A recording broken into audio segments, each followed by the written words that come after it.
Hormuz প্রণালী ঘিরে মধ্যপ্রাচ্যের চূড়ান্ত উত্তেজনা, ট্রাম্পের অনড়বস্থান ও ইরানের কঠোর পাল্টা হুঁশিয়ারি। বিশ্বের অন্যতম গুরুত্বপূর্ণ নৌপথ হরমুজ প্রণালী ঘিরে যুক্তরাষ্ট্র ও ইরানের মধ্যকার সংঘাত কি এবার চূড়ান্ত রূপ নিতে যাচ্ছে?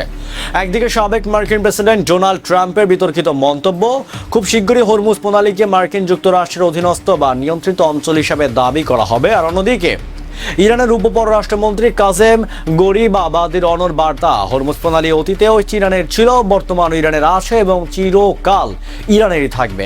তবে দ্বিপক্ষীয় এই বাকযুদ্ধ কি কেবল কথার লড়াই, নাকি এর পেছনে লুকিয়ে রয়েছে কোনো বড় ধরনের ভূ রাজনৈতিক ছক? আন্তর্জাতিক তেলের বাজার থেকে শুরু করে পারমাণবিক নিরাপত্তার হুমকি, আসুন জেনে নেওয়া যাক এর পেছনের গভীর স্ট্র্যাটেজিক অ্যানালাইসিস।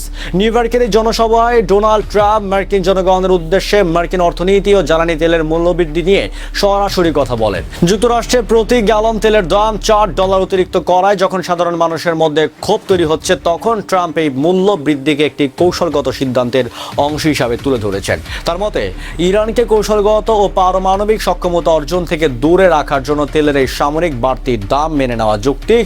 এমনকি এই ধরনের সামরিক অর্থনৈতিক পদক্ষেপের জন্য তিনি কখনো ক্ষমা চাইবেন না বলে স্পষ্ট জানিয়ে দেন। কিন্তু ভৌগোলিক ও আন্তর্জাতিক আইনের বিচারে মার্কিন প্রশাসনের এই অবস্থান কতটা বাস্তবায়নযোগ্য তা নিয়ে প্রশ্ন তুলতে আন্তর্জাতিক বিশ্লেষকেরা। ট্রাম্পের মন্তব্যের পরপরই তেহরান থেকে আসা অত্যন্ত কড়া প্রতিক্রিয়া। ইরানের উপপররাষ্ট্রমন্ত্রী কাজেম গরিবাবাদি স্পষ্ট জানিয়ে দেন যে কেবল কোনো সামাজিক মাধ্যমের স্পষ্ট পোস্ট, বিমান বাহিনী রণতরী পাঠানো কিংবা রাজনৈতিক নির্বাচনী বক্তৃতা দিয়ে হরমুজ প্রণালীর নিয়ন্ত্রণ পরিবর্তন করা সম্ভব নয়। তেহরানের পক্ষ থেকে বার্তা দেওয়া হয়, এই কৌশলগত প্রণালীতে নৌ চলাচল ব্যবস্থা নিয়ন্ত্রণ সম্পূর্ণ তাদের হাতেই থাকবে। বিশেষজ্ঞরা মনে করছেন হরমুজ প্রণালী দিয়ে বিশ্বের 1/5 খনিজ তেল পরিবাহিত হয়, ফলে এই জলপথ অবরুদ্ধ বা নিয়ন্ত্রিত হলে বিশ্বজুড়ে বড় ধরনের অর্থনৈতিক মন্দা দেখা দিতে পারে। পরিস্থিতির গুরুত্ব আরও বাড়িয়ে দিয়েছেন ইরানি নীতি নির্ধারকরা। সম্প্রতি কিছু বক্তব্য বাজেট জুমার ইমাম আয়াতুল্লাহ মোহাম্মদ নবী মুসাভি ফর্দ ইঙ্গিত দিয়েছেন, যদি প্রতিপক্ষদের সামরিকভাবে কোনো গুরুত্বপূর্ণ বা বেসামরিক অবকাঠামোতে বড় হামলা চালায়, তবে ইরান তাদের পারমাণবিক নীতি পুনর্বিবেচনা করতে বাধ্য হতে পারে। একই সঙ্গে ইরানের সর্বোচ্চ পর্যায় থেকে আসা পরামর্শক মোহাম্মদ মুখতারের বক্তব্য বিশ্ব রাজনীতিতে আলোড়ন সৃষ্টি করেছে। তার মতে, শর্ত না মানলে আমরা আর রক্ষণাত্মক থাকবো না, আক্রমণাত্মক পদক্ষেপে যাব। ভূ রাজনৈতিক গবেষকদের মুহূর্তে এই ধরনের বক্তব্য কোনো সাধারণ বক্তব্য নয়, বরং এই ইরানের আঞ্চলিক নিরাপত্তা নীতির একটি বড় ধরনের পরিবর্তন বা শিফটের ইঙ্গিত দিচ্ছে।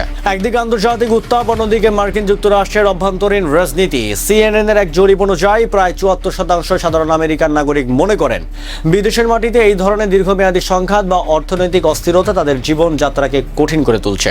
তেলের বাজার অস্থিতিশীলতা বিশ্বজুড়ে মুদ্রাস্ফীতি বাড়িয়ে দিয়ে তবুও কেন ট্রাম্পের এই অনড় অবস্থান?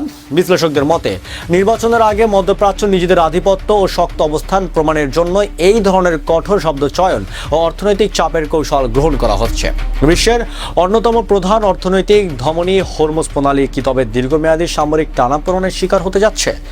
আমেরিকা ও ইরানের এই মুখোমুখি অবস্থান শেষ পর্যন্ত কোথায় গিয়ে ঠেকবে তা এখন পুরো বিশ্ব পর্যবেক্ষণ করছে। বিশ্ব রাজনীতি ও আন্তর্জাতিক এই উত্তপ্ত পরিস্থিতি নিয়ে আপনার মতামত কি?